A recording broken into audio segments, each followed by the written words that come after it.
All right. Well, welcome everybody. We made it to the last session of the last day of Critical Mixed Race Studies conference, and we're so excited that you have joined us. It's going to be across the decades, mixed race history, community healing, and the future we are building. My name is Sonia Kang, and I am the Vice President of Multiracial Americans of Southern California, and co-founder of Mixed Heritage Day and founder of Mixed Up Clothing. Tonight's session aligns directly with the critical CMRS theme of critical healing. We'll be tracing the arc of mixed race identity across 4 decades, which is the anniversary of Multiracial Americans of Southern California. So we'll be tracing that arc across 4 decades, from the fights that made us visible, to the systems that are still catching up, to the stories and the practices that sustain us. Before we begin, we acknowledge that UCLA sits on the traditional, ancestral, and unceded territory of the Gabrielino Tonga tribe. We honor their stewardship of this land, present, past, and future. As a mixed heritage community, many of us embody layered histories: displacement, migration, belonging, and revival. So grounding ourselves in this lineage now matters. Our progression tonight is intentional. We'll have identity, measurement, advocacy, implementation, story, and healing. We curated this panel so you can see how each layer informs the next, and how mixed race communities have shaped, challenged, and reimagined those systems across generations.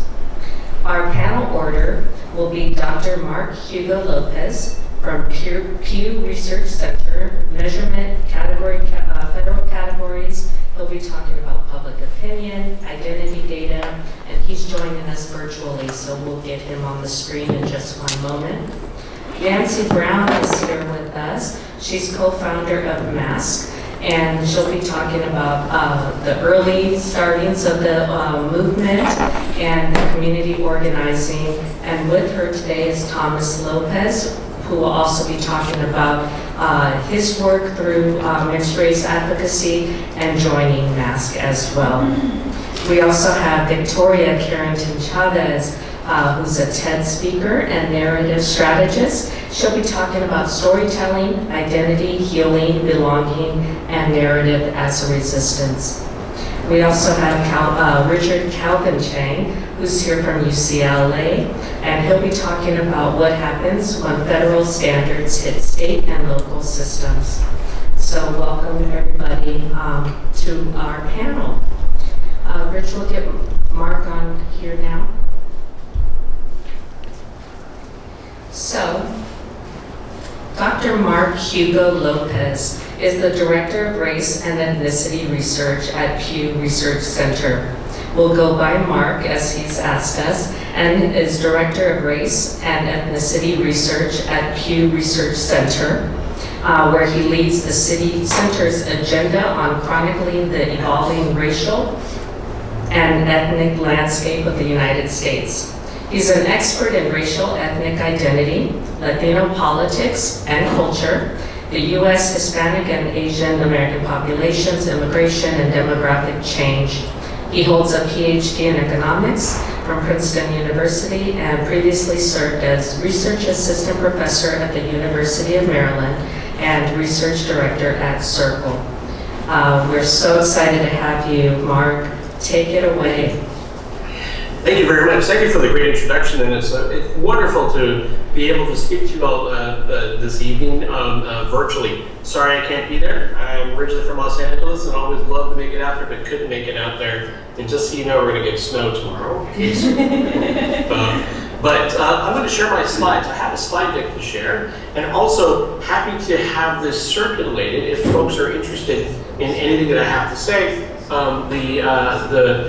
Sonia has the PDF for the presentation, and would be happy to have it shared around if needed. So, well, let's get started. And I apologize if I cough in your ear. I got a little bit of a cold, so I'm still trying to get over it. So I apologize for that. I want to talk to you about some of what we've been doing at Pew Research, but also what's been happening generally in the country when it comes to counting race or measuring race. Now, at the Pew Research Center, we're an organization that is focused on providing information to the public. We are nonpartisan and non-advocacy. I want to stress that because we're not here to make any policy recommendations. But you'll see that a lot of the work that we do does lean into some of the debates and some of the questions that the public or that policymakers or that advocates might have about issues like whether or not even race should be measured on federal surveys. I'll share some data on that from last summer that we collected in a survey we did of US adults. But let's get started in terms of race and ethnicity. As you know, this chart probably looks really familiar to you, but as you know, the nation has become more diverse. And this is a approach to actually looking at race and ethnic identity in one way. I want to stress this is only one way.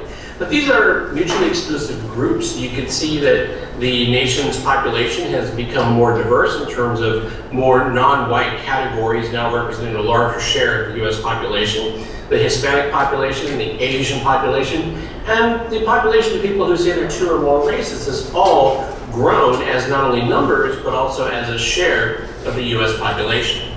This is probably really familiar to you, but notice that it also creates a particular visualization of race being very sharply defined and race also being mutually exclusive.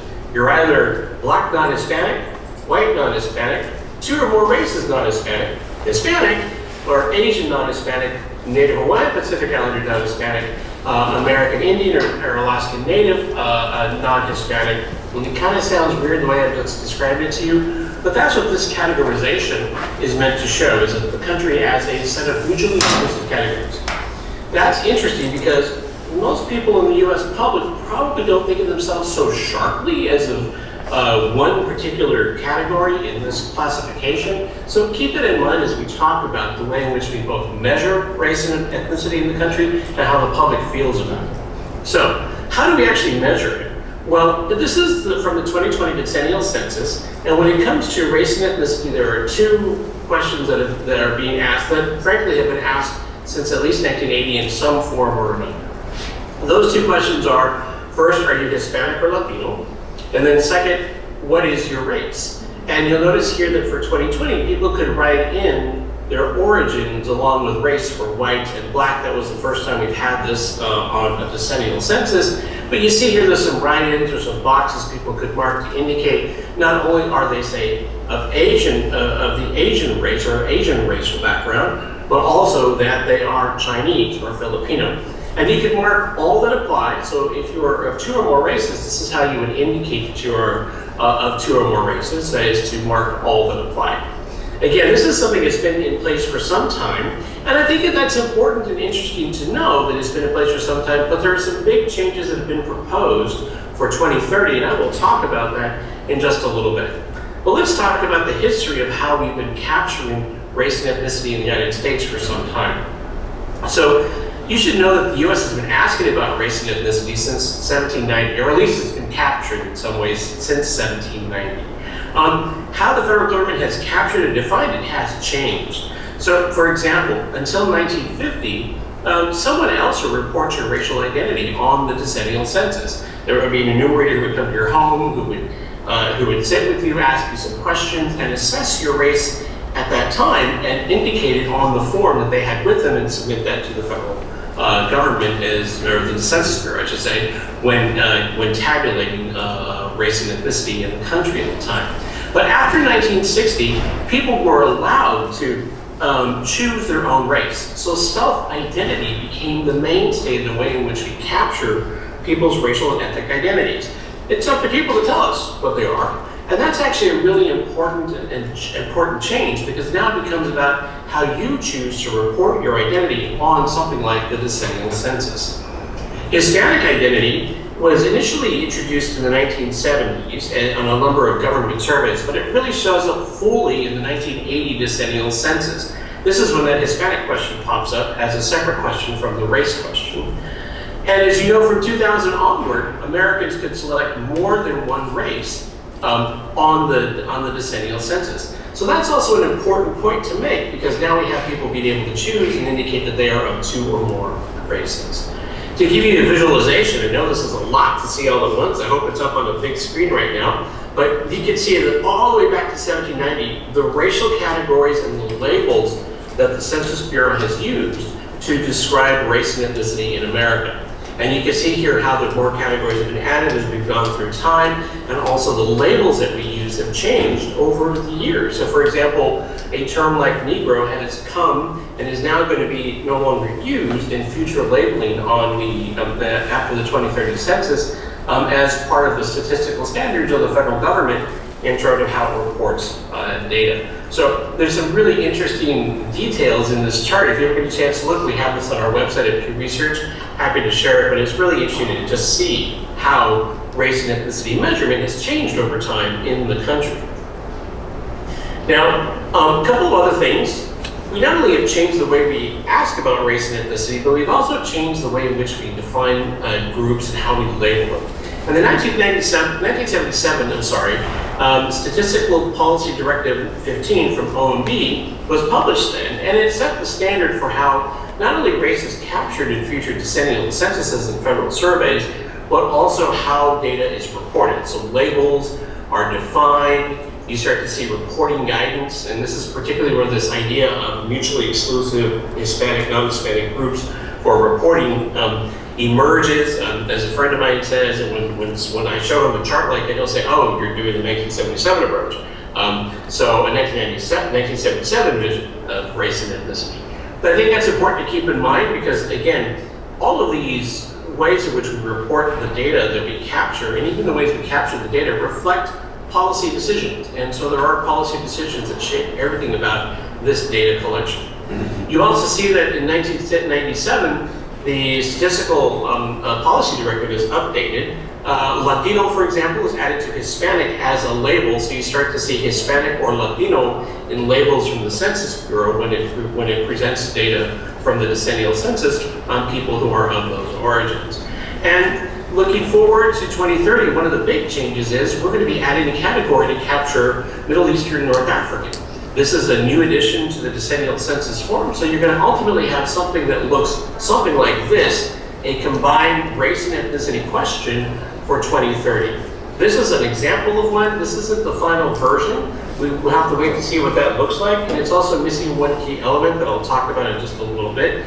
It's also ordered by population sizes, so the biggest population group to the smallest. It may be ordered alphabetically in the final decennial census form, so a lot remains to be determined. But here are some interesting things that are different. We now have the Hispanic Latino category among the race categories. So if you notice, the question says select all that apply, and it's a question of what is your race or ethnicity. So you can select races and the Hispanic, and keep in mind that Hispanic, according to the Census Bureau, is an ethnicity. So this is different than what we currently have, which is the 2-question formulation. We're going to be moving to a single question formulation. You also see that there's some additional pieces here for Alaskan Indian, American Indians and Alaskan Natives. One of the things that's interesting there is you'll see Mayan and Aztec are actually included in this list, not just indigenous groups here in the United States, but also those in the Americas.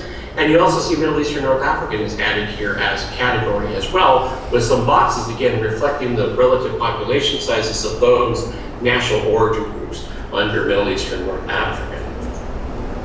One thing that's not in here is the sum of the race category. That's a category that's required by law to be on the decennial census and the American Community Survey's race questions. And so that will likely be added here, but it's important to keep in mind that that's something that's there that will be added as well, because it's an important category. It's been important for Latinos in that many Latinos, about almost 40% in 2020, selected some other race as their racial identity and wrote in something like Mexican or Latino as their racial identity. Something I think that gets at the nuance of Latino racial identity, but that the form as we currently have it may not be capturing that identity as well as perhaps it could.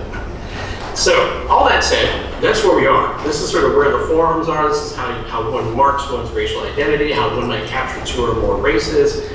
What kind of issues have emerged as a result of this? Well, Let me talk about a couple of things because I think it's really interesting to just think about the data that we have captured, how it works and how it doesn't work. First, I mentioned to you already these mutually exclusive categories. Interesting, useful as a statistician, it's helpful to have mutually exclusive categories for being able to do statistical testing because there's no overlap and it makes it easy to test the, for example, income levels of different groups. If they're mutually exclusive, that's much easier to do statistically than if you have to worry about overlap of groups. So it's useful statistically, but may not necessarily represent the way the public thinks about itself. Here's an example. This is a chart showing you the trend in the nation's Black population since 2000.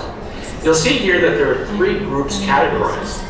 And the Black population is according to this chart from us, at about 47 million people in 2019. What's interesting here is that the Black population has a single race non-Hispanic component, people who said that their race was just Black and also told us they were not Hispanic on the American Community Survey. That is about 41 million people. Oftentimes people say this is really what they define as the nation's Black population, the single race non-Hispanic Black population. But as you know, there are some people who might choose that their race is Black and another race, so they might choose 2 or more races. And if you take that grouping of people might add up to about 3.7 million people. There are 3.7 million people who say Black is one of the races that makes up their racial background. And if you include those who say they're both Black and Hispanic, that's an additional 2.4 million people. The challenge here is that, unlike mutually exclusive groups, this is overlapping in many different ways because some of these folks would also be part of the white population or of the Hispanic population if we were to look at the population that way. So this is meant to capture the different ways in which people identify themselves, but it does create this overlapping sense of, at least in terms of measurement, racial identity. Here's another interesting piece. So when we ask people about who say they are of 2 or more races, and we ask them, do you consider yourself to be multiracial? So the idea of 2 or more races, and you probably noticed that I'm being very careful to say 2 or more races from the census as opposed to classifying those folks as multiracial. It's important to note that not everybody who says they have 2 or more races in their background will necessarily identify themselves as multiracial. This is data from a 2015 survey of ours of US adults who said they had 2 or more races in their background or in their parents' background or grandparents' background. And as you can see, 39% of the time told us that they considered themselves multiracial, even though they said they had 2 or more races in their background somewhere. Some of the reasons why these folks don't consider themselves multiracial, well, they were raised as one race, or as one race. They say they look like one race. They've chosen to identify with only one race. They never quite knew the ancestor of that different race. So there's so many different reasons that people might give to say that, yeah, I have 2 or more races in my background, but I don't consider myself to be multiracial. Here's another important story that I think comes out of data that we look at when it comes to talking about particularly Latino identity. Afro-Latinos are a group that some might classify as people who are both Black and Hispanic. You saw that number earlier that I had there, about 2.7 million in 2019. Here's some data from Pew Research Center surveys of US adults. And notice what I said, all US adults, not just Hispanic adults, but all US adults. Now we asked all US adults, do you consider yourself to be Afro-Latino? 2% said yes. Among Latino adults in the same survey, it was about 12%. That adds up to about 6 million people. And notice that these 6 million Afro-Latinos, self-identified Afro-Latinos, about 800,000 of them don't consider themselves to be Hispanic. So they may identify as Afro-Latino, but they don't self-identify as part of the Hispanic Latino population. And to me, this is really an interesting part of the story, so that even some of the ways in which the Census Bureau is capturing information doesn't necessarily tell a clean story about the ways in which the public themselves think about their identities. At Pew Research, we've tried to do things slightly in a broader way to capture more identities and allow people opportunities to describe their identity. And you'll see me share some more of that a little bit later. But I think it's important to note that the Afro-Latino identity, it's something that's both unique distinct and isn't necessarily tied to the racial categories we're used to thinking about. Here's something else that's really quite interesting.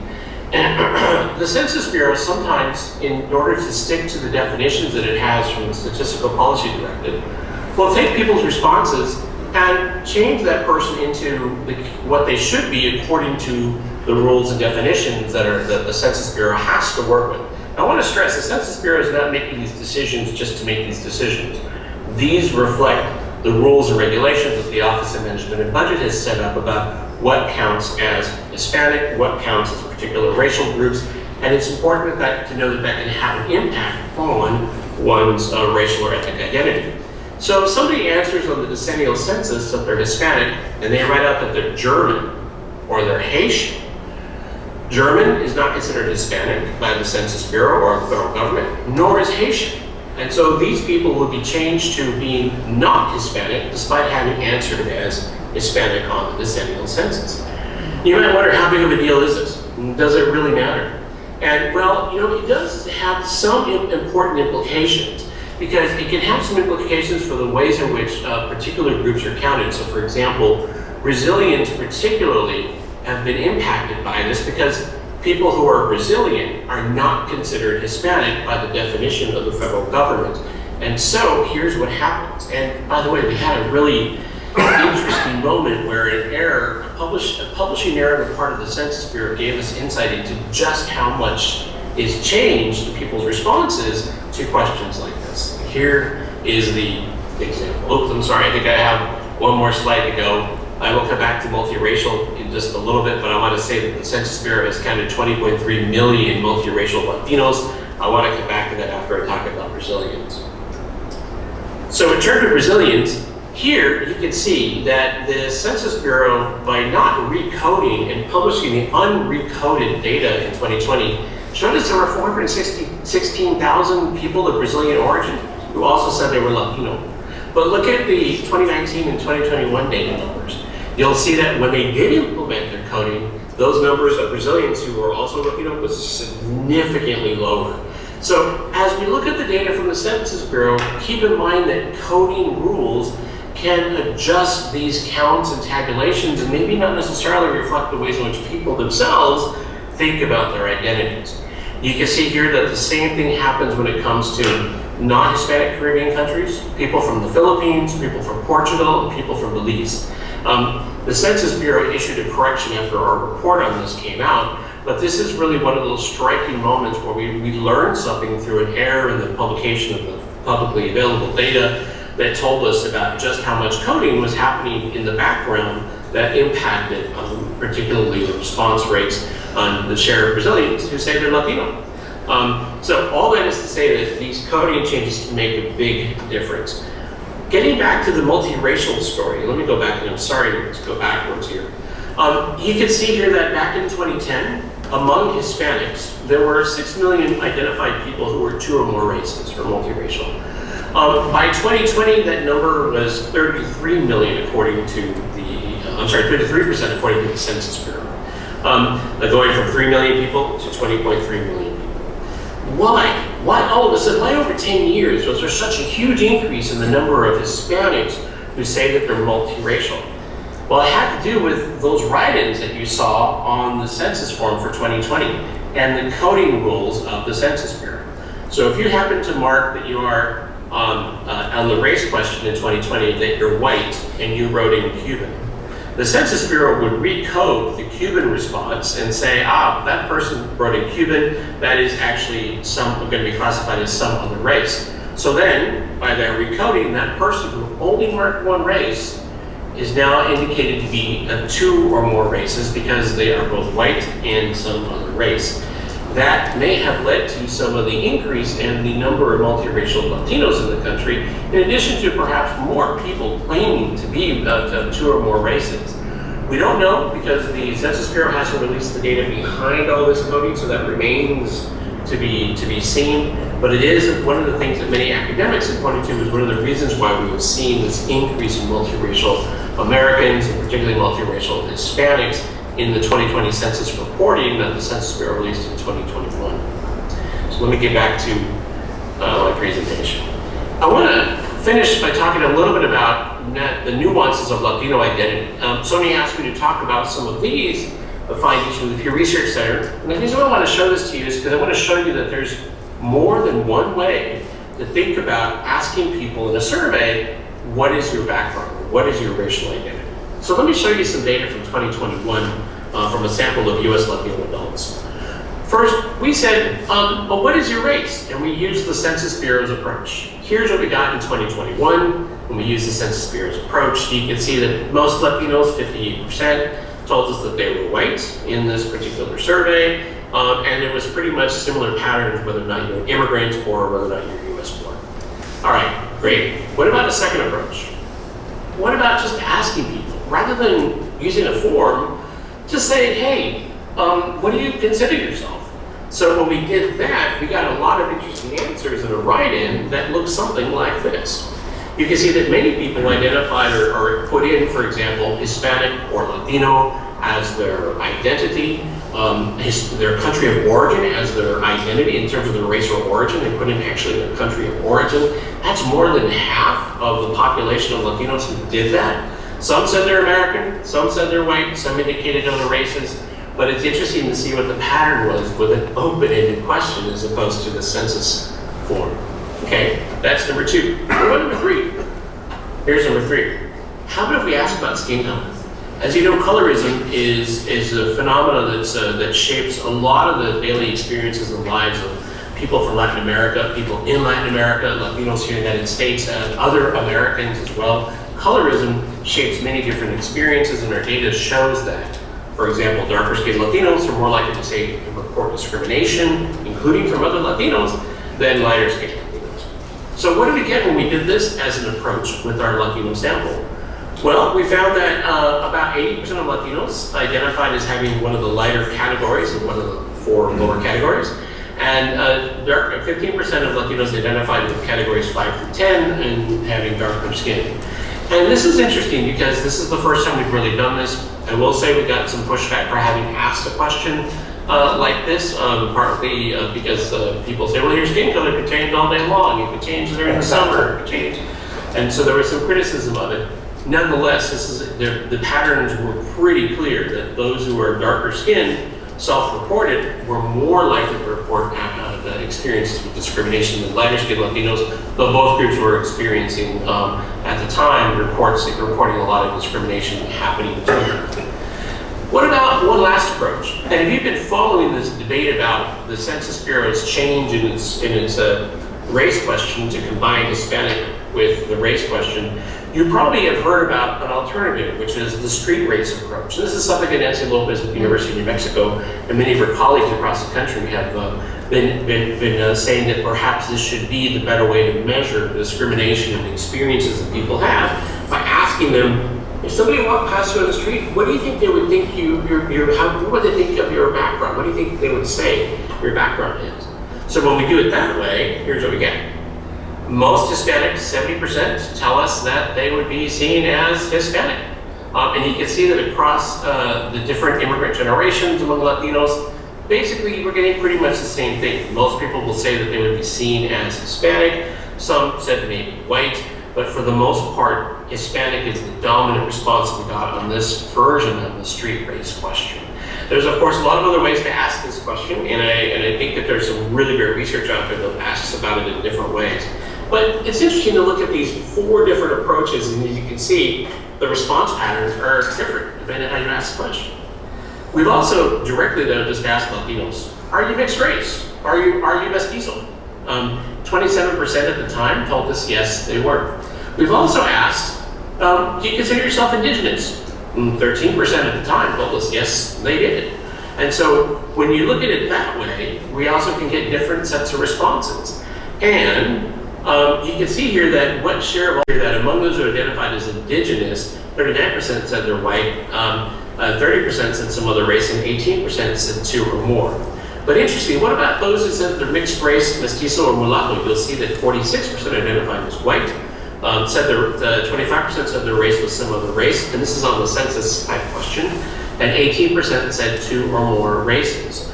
So again, the Census Bureau's approach is what we, as the researchers, is the standard that we use to identify people who are multiracial or two or more races. But it may not be capturing everybody's identities and may not be able to capture the nuances of Latino identity. You can just see that here in these responses when we cross census responses against the questions that we asked in our own surveys. I mentioned discrimination. We just wanted to show you the chart here. I know it's a lot to look at all at once, but as I mentioned, darker skinned Latinos are more likely to report discrimination events than lighter skinned Latinos, but both groups are reporting the experiences of discrimination. It's not just one side or the other. Finally, how does the public feel about this? And I want to say that we did a survey of US adults over the summer, and we wanted to ask whether or not race should even be asked about in federal surveys. But we did that by asking a specific question because we have found that race is really a sensitive topic for some Americans. So for example, in 2020, when we conducted a survey, we found that 80% of Americans just didn't want to provide an answer for their racial identity. And 3% gave answers that were like protest answers. Like for example, like this one, I believe that is the cause of most racism in the world, having to be segregated into groups. And some say, I'm human, like everybody else. Other times we get responses like, I'm a taxpayer. And another 1% of respondents said their race or ethnicity was American. And it's important to note the Census Bureau does not code this as a standard race or ethnicity response. So coming out of this research, we did the following. We asked this question this summer. And it's a question that has many other possible things the federal survey might capture, like age, religion, family income, U.S. citizenship status. So there's some interesting findings here on some other questions. But this was, do you think the federal government should ask each of the following in its surveys? 66% of U.S. adults said, yeah, age should be asked about in its federal surveys. What about citizenship? 62% said yes. But on race, 46% said, yes, race should be asked in federal surveys. 33% said no, and 21% said that they weren't sure. You can see for these other response categories, there is less support for those other categories being asked in a federal survey. And importantly, you should know that age, race, citizenship sometimes, ancestry, and family income are actually asked on federal surveys. Not all of them have all of these, but religion is not asked in any federal surveys. That's something that's not asked in any federal survey. How does the responses to and support for asking race vary by racial and ethnic groups? You can see here that, that there's some differences. White and Asian Americans are more likely to say yes, race should be asked than Black and Hispanic Americans. And Republicans are more likely to want to capture race on federal surveys than Democrats.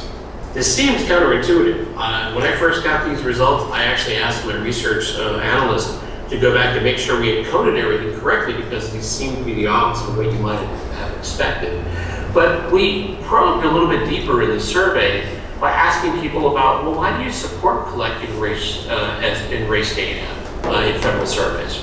38% said for demographic purposes, with reasons like, for statistical purposes, just to understand the country, just to know the makeup of the demographics of the country and how it's changing, or people indicating that it's just important just to capture this information. 16% say it was to document group differences, and as you know, this is one of the ways in which social scientists oftentimes talk about race and ethnicity is the differences between groups. 4% said to inform policy decisions, 4% said to highlight inequality. What about opposing? Who opposes this and why? And you'll see that 26% say race is just not important. There's no reason to capture it. It's just not relevant, they say. It shouldn't matter. Or why does race matter? 12% say humans are all equal, offering things like we're all one race, or we're all human, or we're all Americans. But 9%, and this was more likely among Black and Hispanic respondents, say they have privacy concerns. There are concerns about this is too personal to collect, and it's none of the government's business. Also, another 9%, more likely to be, again, also more likely to be both Black and Hispanic respondents, say that there's a risk of discrimination by capturing racial identity. And if you have been listening to any of the conversation about how the current administration has been talking about citizenship, race, also apportionment of congressional seats, some folks might have drawn some conclusions that perhaps Census Bureau data could be used in ways that might identify them. Now, that's against the law. I want to be clear that that's something that the Census Bureau cannot do, but this is a concern that might have emerged given some of the conversations about data collection in the federal government. I'm going to stop there. I know that was a lot, but I want to say that we have in the field right now a survey of multiracial adults, and we hope to have out a first report sometime in May. This revisits our 2015 survey, but we want to look at the many different ways in which Americans today identify as two or more races, and also how they see their identity. Is there a bridge that are they like a bridge, for example, to people in their family who are of different races? Are they experiencing the culture of both of their parents or grandparents or the many different backgrounds within their families? And are they a bridge in some way to explain that to others maybe? These are all things that we're looking to explore within this particular survey. So stay tuned. We've got a lot of good stuff coming. And I'm going to stop sharing, and I want to say thank you. Thank you, Mark. So we're going to keep you here because I know there's folks that were already writing down questions, and I know Thomas has this is one of the areas here at MASC that we enjoy talking about, and we use the work from Pew Research all the time. So with that, and thank you for setting table setting. So I think that's really important for the language and that we will be using today. Next up, we have from data to kind of on the ground grassroots. We have Nancy Brown and Thomas Lopez, who will be joining us here in front. And Nancy Brown is co-founder of Multiracial Americans in Southern California, MASC. She's a first-generation American of German Jewish heritage and a licensed clinical nurse specialist in mental health. She co-founded MASC in 1987. I think it was 1986, right? So this is our 40th year. So we want to thank you for all the work that you've done across the decades. Can we give a hand to Nancy? She's also served as president for numerous years and helped establish some of the organizations that you've probably heard over the course of this weekend, such as AMIA or Association of Multi-Ethnic Americans. She contributed to foundational texts including The Multiracial Experience, New Faces in a Changing America, with folks that we've also used as our research. Thomas is here. He is also on our board and has served as past board member and president. He's been a longtime activist in the multiracial movement with over 35 years. And so we're excited to have him as our current treasurer of MASC. He's made numerous appearances online and serving on at the Women's March and as a podcasting keynote and panelist. We're lucky to have him on our board. He's also the creator of Latine of Mixed Ancestry program, which is LOMA, and also the LOMA Film Festival. Outside of MASC, Thomas is a mechanical engineering manager with a career spanning aerospace, medical, commercial, and entertainment industries. He's born and raised in Southern California with parents of Mexican American and German Polish roots. He likes to say he's a father of two and husband of one. So welcome, Thomas and Nancy. Why don't you tell us, we heard Mark talk about the numbers and what the U.S. Census and OMB, what did all of that mean to you when you were having your children, Nancy, as to why you thought maybe the language wasn't there, maybe this is something that we need to do, and talk about that story, please. Well, MASC really began as a result of forms that were asking questions about my children's race and ethnicity. With my first child, whether it was school forms or health forms, She actually did some acting, so I was taking her on auditions and even on audition forms.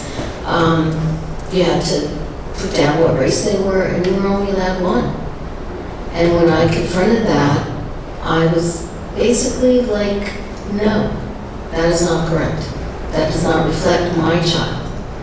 And that began my quest to find community to try to change that. And I met up with a woman who was doing a local talk on raising multiracial children. Her name is Levon Gaddy.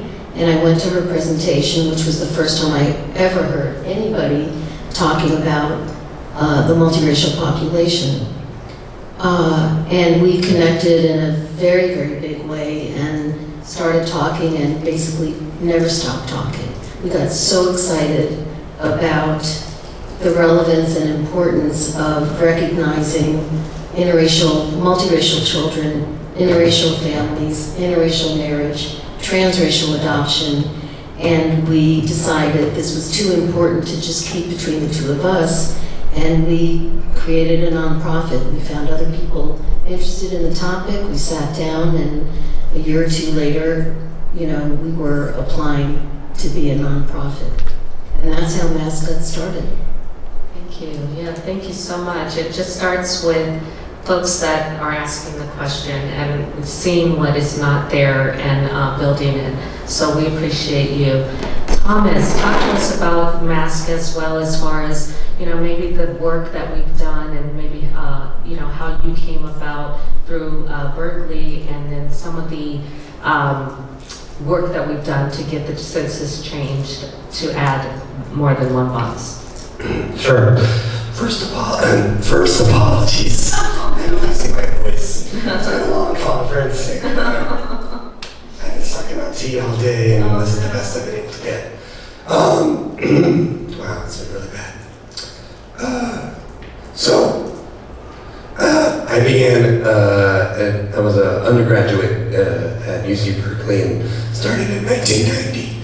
And we had a student group on campus that I joined. We called ourselves Miscellaneous Multicultural Interracial Students Coalition. Didn't realize at the time, but we were one of the first in the country.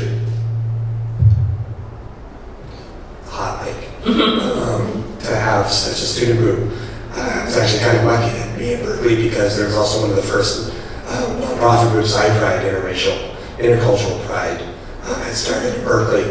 And then, of course, the National Coalition Association of Multi-Ethnic Americans was formed in Berkeley in 89, 90, somewhere around that time. Yeah, and MASC was one of the charter members of that, along with iPride and the Moderator Family Network and others, and specifically with the goal to change the census. That was a laser focus of the movement at that point in time. And so by getting involved in student groups, I became involved with iPride. And actually I learned about MASC in Northern California. So when I moved back home to Southern California, I immediately looked at MASC and then part of MASC ever since. So I've been doing this work since the early 90s. And MASC had a conference for many years. We called it the Kaleidoscope Conference. And it looked a lot like CMRS, except instead of being about academics, it was really a community conference. It was just people from the community getting together and just trying to learn what they can. And those early conferences were the places where researchers such as Reginald Daniel could come and be a keynote speaker. And Teresa Williams and other people maybe that you've seen, names that you've heard here. They were coming to our conference to share their research, and we were showing the support that the community needed this and help start their careers. But also Omnia would come to the conference and tell us about the status and how efforts were going, lobbying Congress to try and change the census. And so I just want to remind everyone that when the OMB changed federal standards in 1997, first of all, it wasn't just the census that changed. It was federal standards that changed. Okay, when the OMB makes a decision, they don't just change the census, they change the Department of Education, so how schools collect data, Department of Health, how hospitals and doctors and how they all collect data, Department of Justice, how crime statistics are collected. the entire federal government changes along with it.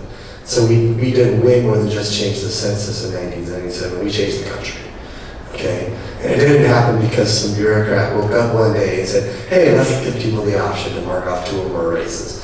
No, it was because of the effort of Nancy and myself and the groups like MASC and AMIA and like-minded groups all across the country that worked for a good 10 years to make it happen, okay? So after 1997, we started collecting data. And the message then changed, all right, let's get compliance with the data.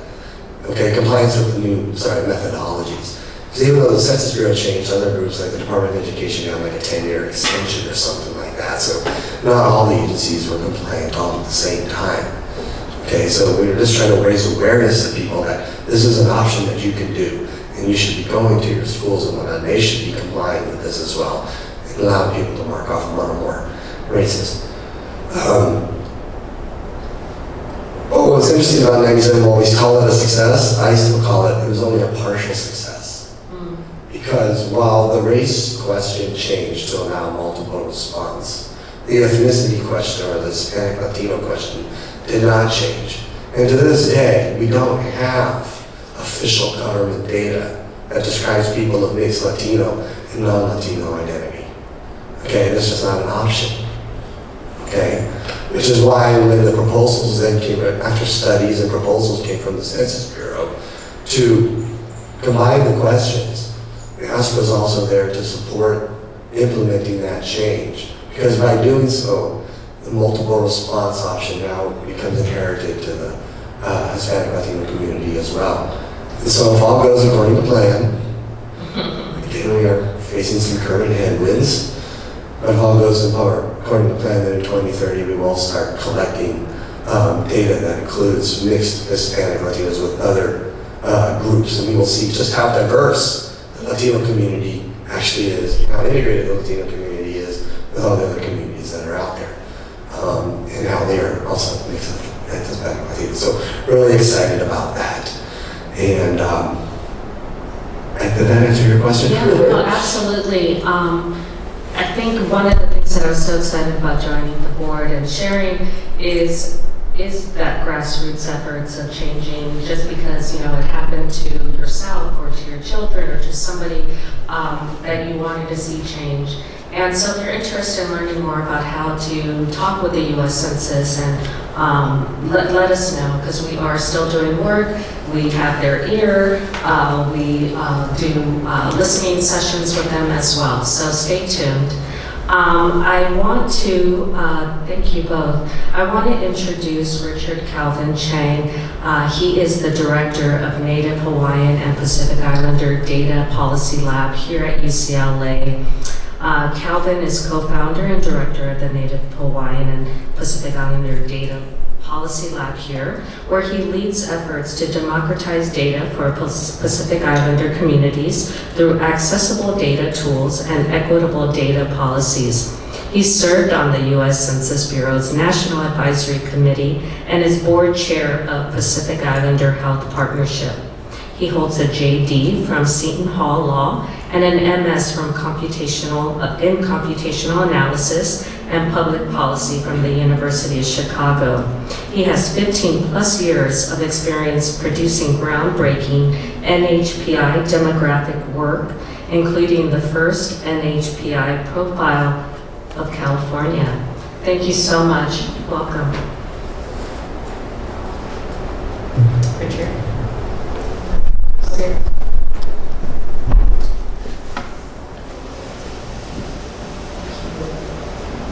Switch slides for you. Thank you. That's okay.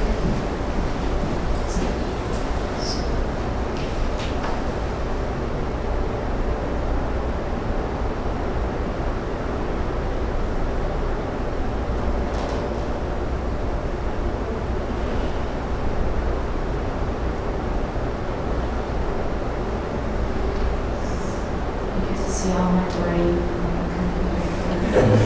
Good job. Really All the excited. open tabs. All the open tabs, all the time.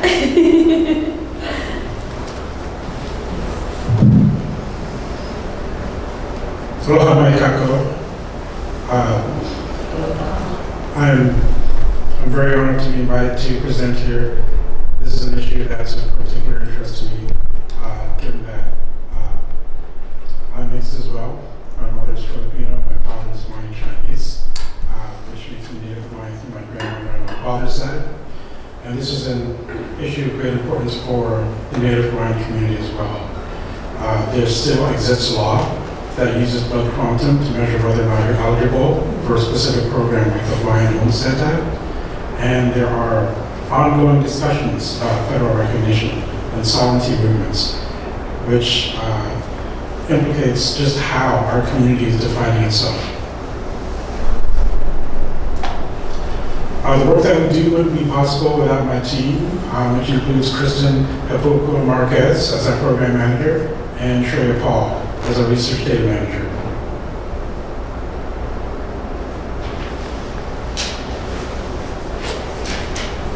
So part of the revisions to Statistical Policy Directive 15, which has been mentioned previously, is that the federal government strongly recommends that federal agencies utilize one of these three methods for reporting multiracial data. The Census Bureau has already been using a lone or in combination, which essentially includes anybody who marked off a particular race or ethnicity as being counted within that category. Another one of the methods is known as most frequent multiple responses, which basically creates a category for every single combination of race and ethnicity, so that each person is only counted once under that combination that they selected. And then lastly, this is actually a method that the Office of Management and Budget recommends that federal agencies do not use because of the risk of hiding a lot of the nuances that multiracial communities have, unless it's also in conjunction with one of the first two methods. But this last method that utilizes single race categories and then a catch-all multiracial category is what we often encounter at the state and local levels.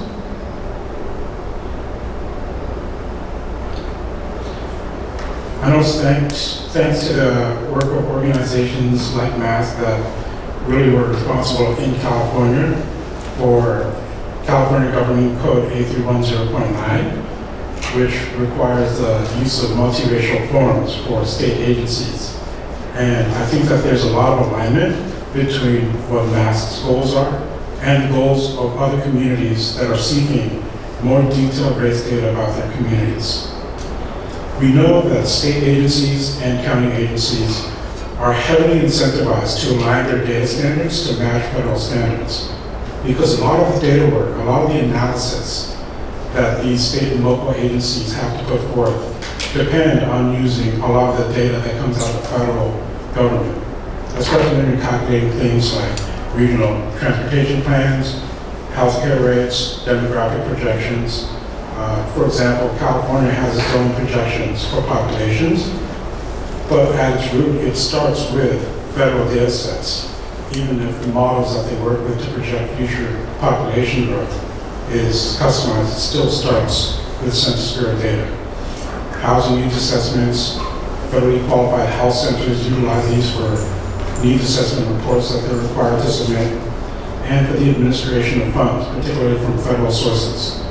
So that incentivizes all of these agencies to make sure that their systems align, which means that it's incredibly difficult to ask them to change unless the federal government makes their change first.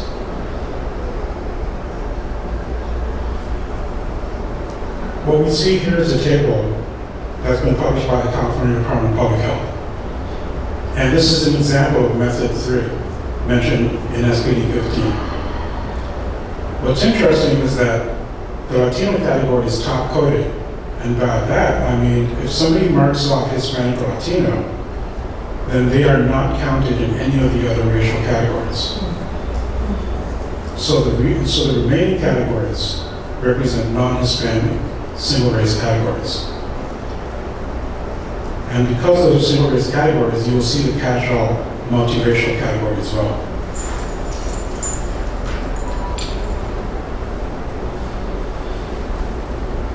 And this is a breakdown of what share of each of the major OMB groups identify as multiracial.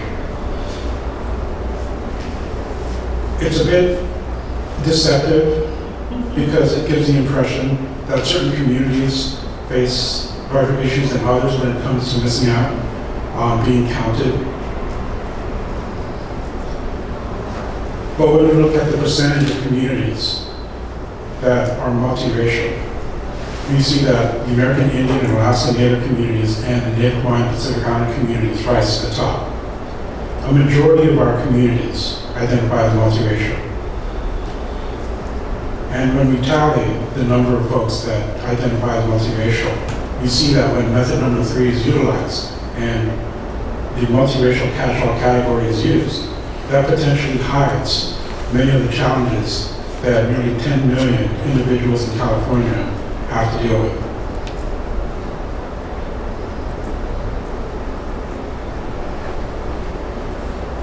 So we recognize that if you don't exist in the data, you don't exist in the eyes of decision makers and policy makers. Those are the resources to help our communities. On the left, we see a map of Native Hawaiians and Pacific Islanders in LA County using the definition that California currently uses at the state level, which is non-Hispanic single race.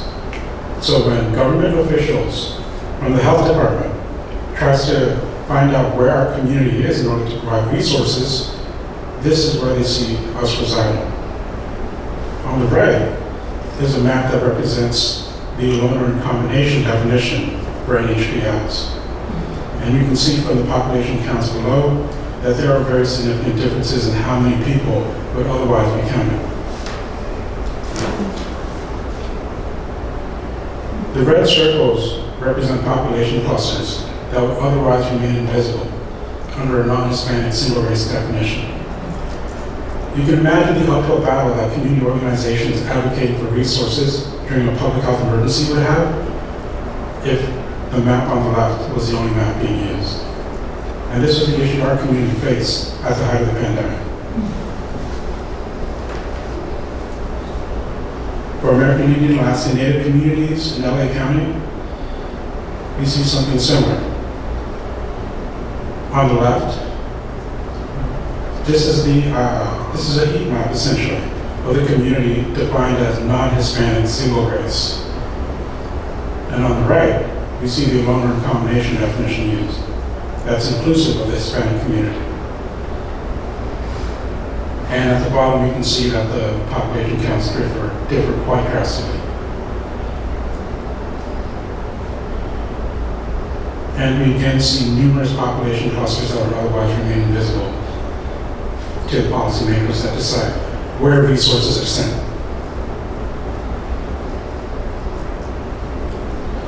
So at the state and local level, there is some hope. Like I said, there's a lot of alignment between groups that work on data disaggregation issues and multiracial categories. In 2016, which is I believe the same year that MASC had its campaign to pass a law requiring California agencies to utilize multiracial forms, a coalition that was essentially led by the Southeast Asian Resource Action Center also convinced the state of California to pass a law requiring more detailed categories to be used by the California Department of Public Health to count more detailed Asian groups, Southeast Asian groups, South Asian groups, and Native Hawaiians and Pacific Islanders.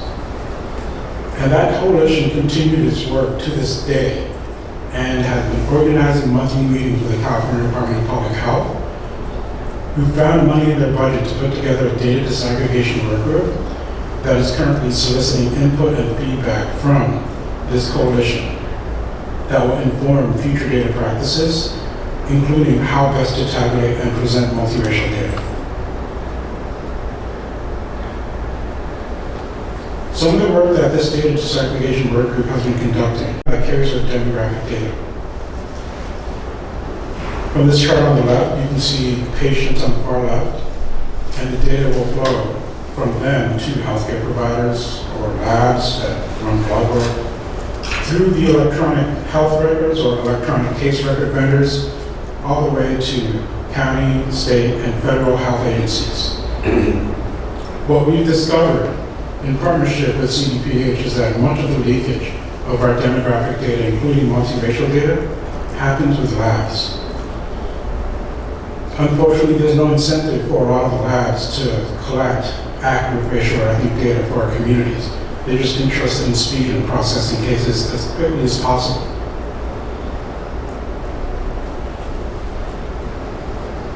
So our recommendations for public health agencies, first, is to follow CDPH's example by collaborating with communities, making sure that their data practices align with how communities identify themselves.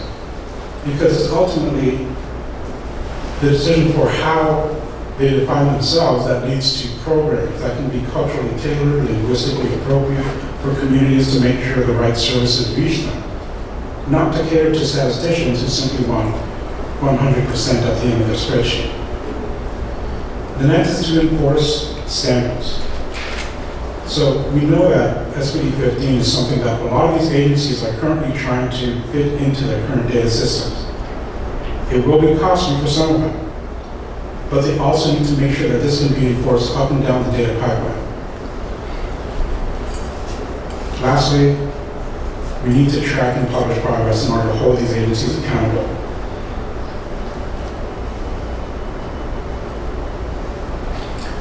So as I mentioned, significant data gaps continue to exist. Right now, the California Department of Public Health doesn't have jurisdiction over private actors like labs. As far as healthcare providers, there are federal regulations that require disaggregated data, and a lot of them do collect data that can be rolled up into multiracial categories. But as we saw during COVID, a substantial portion of the data was missing when it came to race and ethnicity. Making sure that data is self-reported instead of simply collected by a third party, say for example, medical health practitioners or staff at labs who are filling out forms for patients.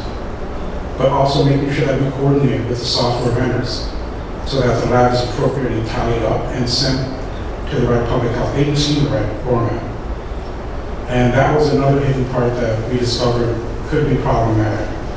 We discovered that California Department of Public Health had changed and updated their system to allow for much more detailed race categories to be received, but didn't tell the software vendors. The medical health providers knew of this change and were collecting these detailed categories. But when it gets processed through their software, it was getting rolled back up into larger categories, like Asian, like white, like black, like Hispanic. And so a lot of that detailed data wasn't being sent to CDPH, who was wondering why weren't they getting more detailed data.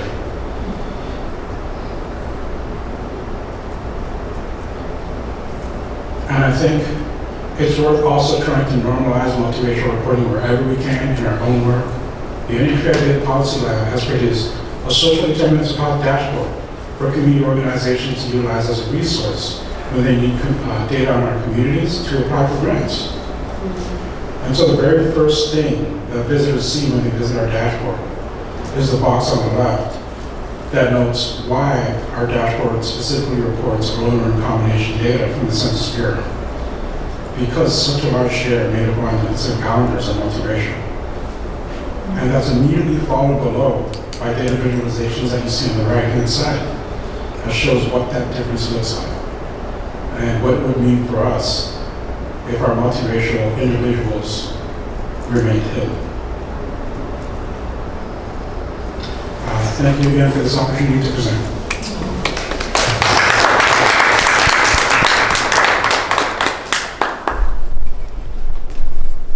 Thank you so much, Calvin. I wrote down, about being hidden, and I think that's one of the things that I find so important about attending conferences like this, is so that we're not hidden. And I think that's the through line that I wanted to share with you guys today.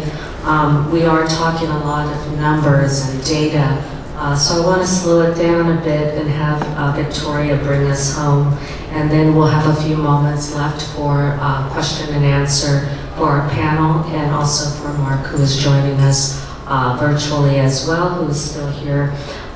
Thank you. So, Victoria.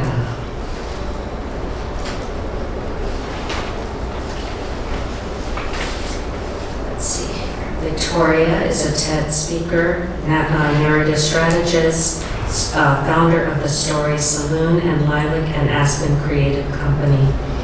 She explores identity, multiculturalism, and narrative psychology. Her TED Talk examines how stories we share shape belonging and agency. She holds a BA in communications and Spanish and has over a decade of experience in brand strategy and digital storytelling. She helps individuals and institutions understand how identity is constructed, reinforced, and revised through narrative. On a personal note, I met Victoria just probably 2 weekends ago, and I was selling, I have a children's clothing line, so I was showcasing my line at an event, and as I was telling my story about why I started the clothing company, I shared that I'm both Black and Mexican, and she said, "Oh my gosh, so am I." And so we started talking, of course, just went on about, "Oh, how are you going to go to the Critical Mixed Race Studies event, conference?" And she was like, "Well, you got to listen to my TED Talk." And there we were, just making plans for today. So I want to thank you for being here, and I look forward to talking about the healing that goes with all the numbers that we talked about. Underneath there is a person with all complexity. Can you talk a little bit about what it means to be seen and belong, that some of these numbers don't always capture? Yeah, thank you. I'm really glad to be here, and thank you, Sonia and MASC, for inviting me out.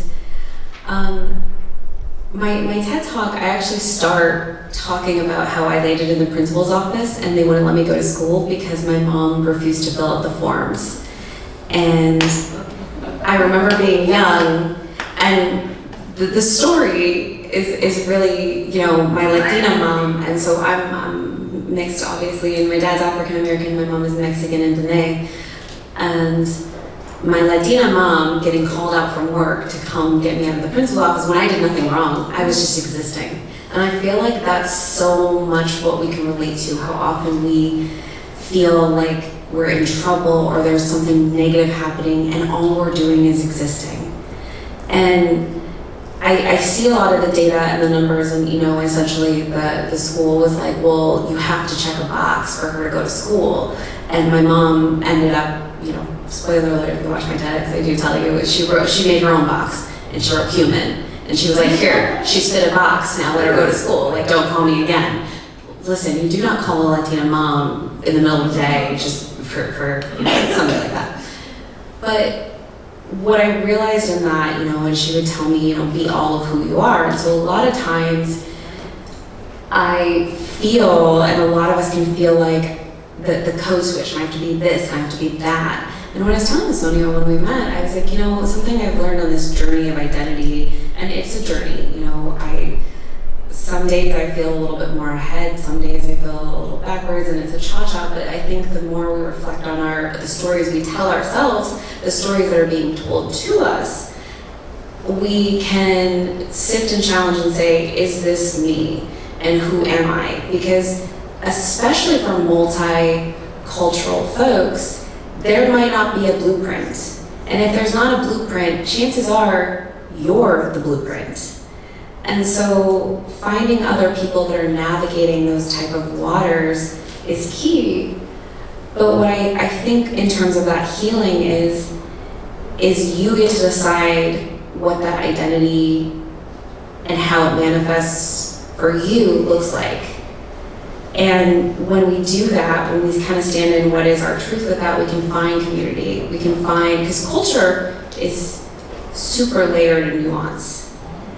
And race is only a snapshot of that. That was the big thing that I really got from the data, and especially hearing, thank you, all of the data about how it's not showing the intersections, or it's not showing, especially when it comes to Latino. And there was a big conversation about our Brazilian Latino, and a lot of times these documents will define us. And where I think story becomes a space of resistance is when we stop letting the documents define us. You had mentioned about, blood quantum and those type of things, and I know that there's a lot of conversations happening even among tribal folk in here in what is now the United States. But the more we just really stand in what our truth is, regardless of what the box is, the more we can build outside of it. A lot of times, this is good information to have. This is good information to have so we know how to serve and who we can serve. But we can't continue to let us fall outside of the lines. And if anything, those of us who have, I'll kind of end on this, I have a friend who sent me this quote of this woman who was like a triple threat when it came to some form of, I think she was creating unions. And she was mixed, because somebody who can speak to multiple cultures and speak multiple languages is a very powerful person in being able to bridge and build community. And so when I think of the healing that we can bring, is that we can bridge community in ways that are beyond the numbers or beyond the binary and beyond the boxes. So Thank you. Thank you so much. Yes, Thomas. Can I share a quick story? Sure. I'm sorry, your story about school enrollment reminded me of something that happened. I just got to share this story. My son, we originally had him in a parochial school, but then we moved into Los Angeles Unified School District, like in 4th grade, something like that. And you get the pile of papers, right, with everything. And one of those forms is what race? And they want that form. We left that form out by accident. It was just by accident because it was a big pile. We turned it, and they called us, and they called us, and they called us. You gotta turn in this form, you gotta turn in this form, because, I don't know, it's really important to them. And so finally I called them up and I said, okay, this is what you should put on the form. List him as, my son is transracially adopted, and so he's of multiple different races, and then there's our identity. So it's kind of a complicated thing. And so I said, this is what you should do with, da-da-da-da-da. And then they said, actually, your wife actually already called us, and she gave us a different list of races. And I'm like, all right, fine, whatever she told you. But the form that they gave us was ridiculous, okay? They give you 2 questions. The first question asks, are you Hispanic or Latino? Okay, the second question then says, what is your primary and secondary race? Primary and secondary, what does that mean? And then add a further instruction, if you listed yes for Hispanic, then only list a secondary race. I was like, what is this form? How is this, and then when you look at the statistics for, LAUSD and how many Hispanic, Latino, and there's like, no, do you know how many multiracial students there are in LAUSD? Do you know what I mean? 0. Look at the data, at least from like a couple of years ago. Maybe not currently, maybe I think they looked at it in the forums. But at that time, I was looking at it 10 years ago. Counting and leverage the power of AI to develop a software or app to get data of multiracial individuals in the United States.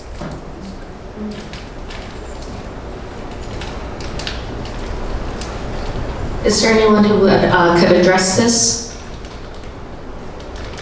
Mark, did you hear that? Or did you hear the question? Actually, put the question in Google, so if you have. Oh, thank you.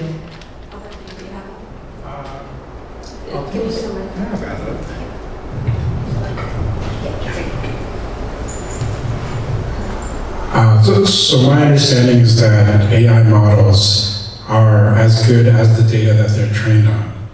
And if the data they're trained on mostly consists of non-Hispanic single race demographic data, they might have a very hard time imputing other racial categories that an individual might also identify as, and it could be prone to a lot of errors.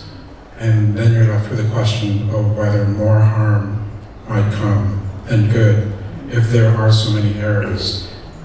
compared to having done nothing at all.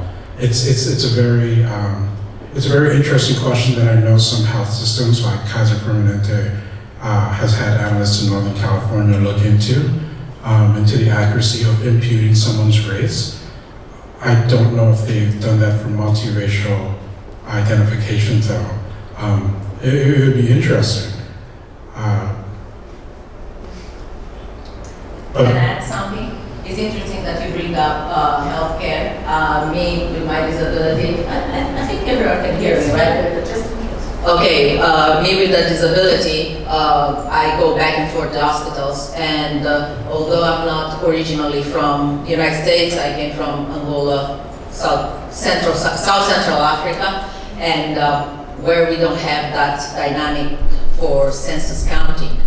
But when I came here, depending on the clinic or the doctor's office, I could be white or I could be black.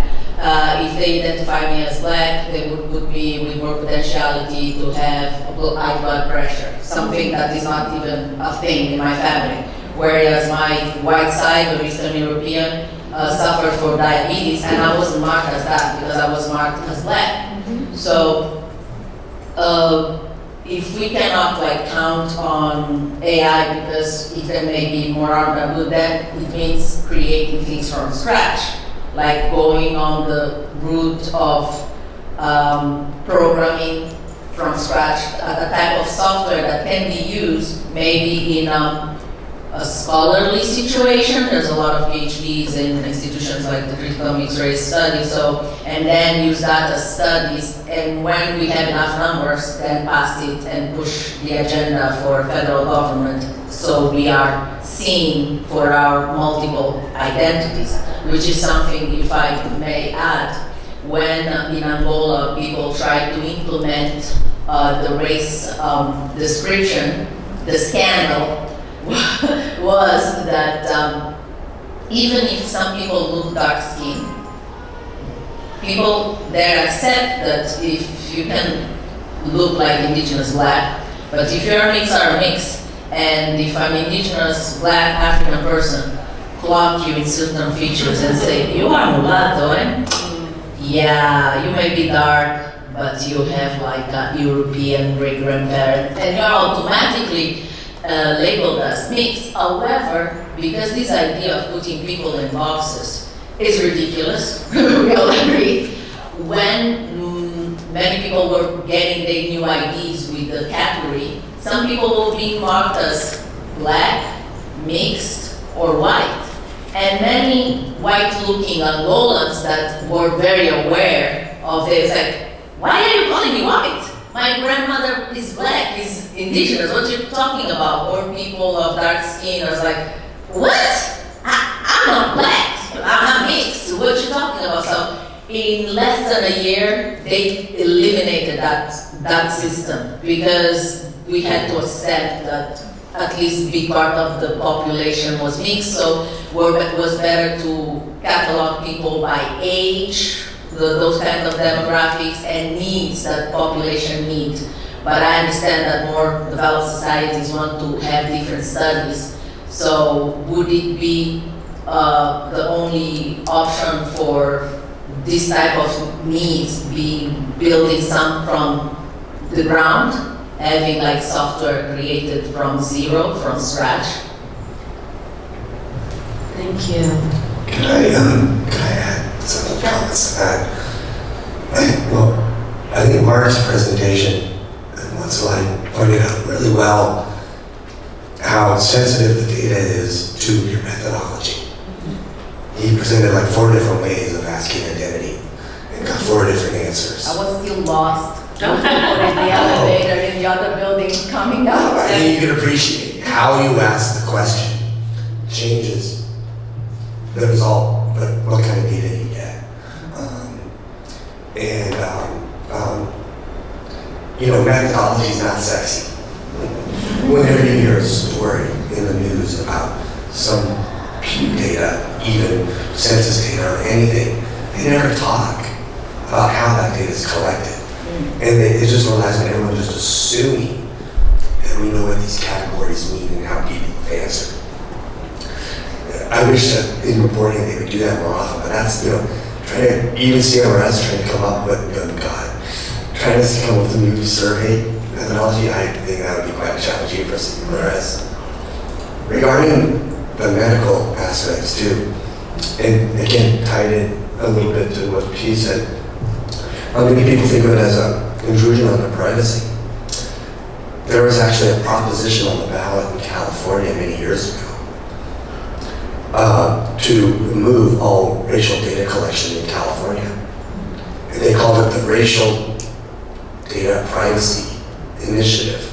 And they're saying it's an invasion of privacy. Let's not collect any race data. And I would actually, to a certain degree, have to agree with them. But if you do that, then you lose all ability to measure discrimination and inequality. That's the paradox that we are dealing, right? Right.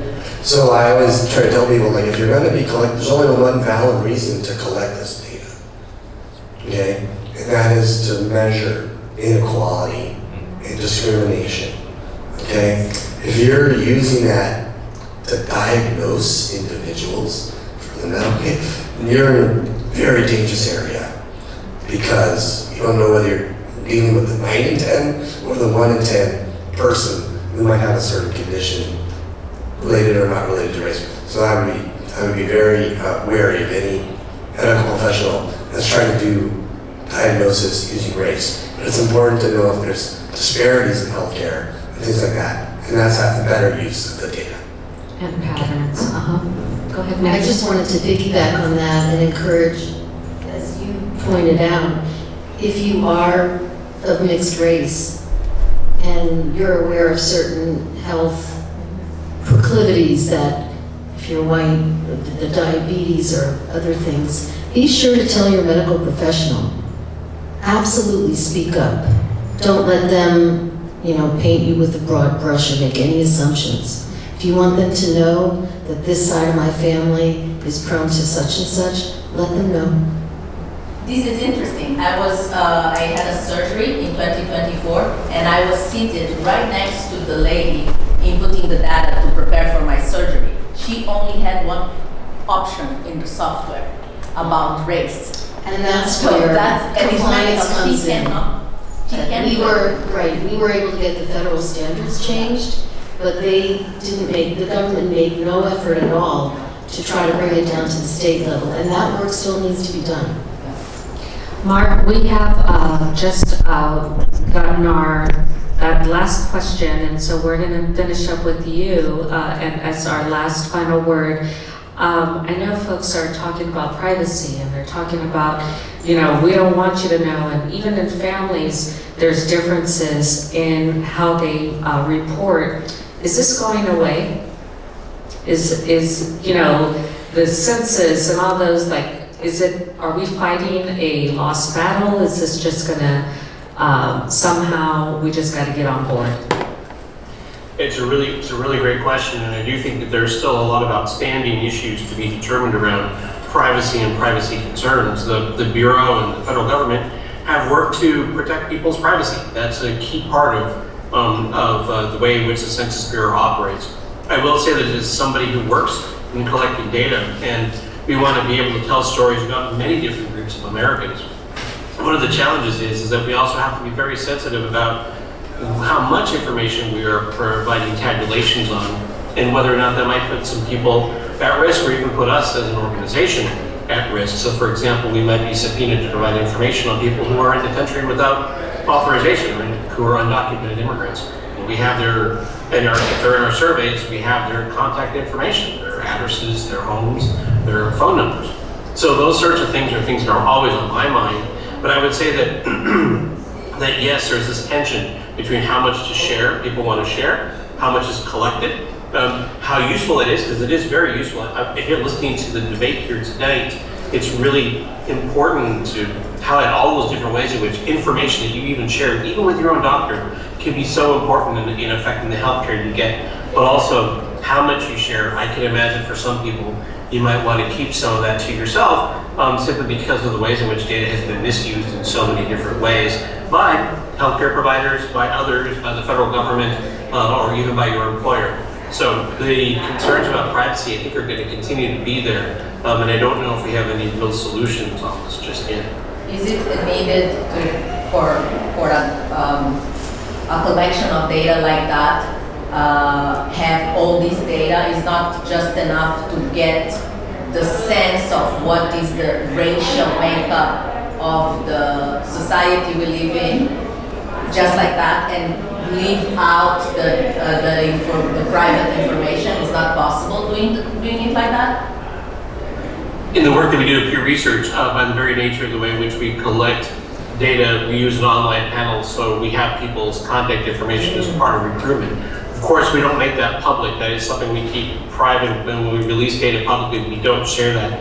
But it is interesting. Your question is an interesting one because, you know, in the past, when we used to do these anonymous telephone surveys, which are just not what people do these days, you may have had somebody's phone number, but you didn't know their name, you didn't know who was answering, you didn't get anything other than their phone number, and after a couple of years, they probably have moved and maybe even have a different phone number altogether. But today, with online panels and everything that's happening online, you collect much more information in the process just to be able to send, like for example, if you have an incentive, you want to be able to pay somebody an incentive, you have to have their address to be able to send that. Well, thank you so much. I want to thank our panelists, Mark, Nancy, Calvin, and Victoria, for your brilliance. Thank you to MASC for its 40th year, and we're honored to keep building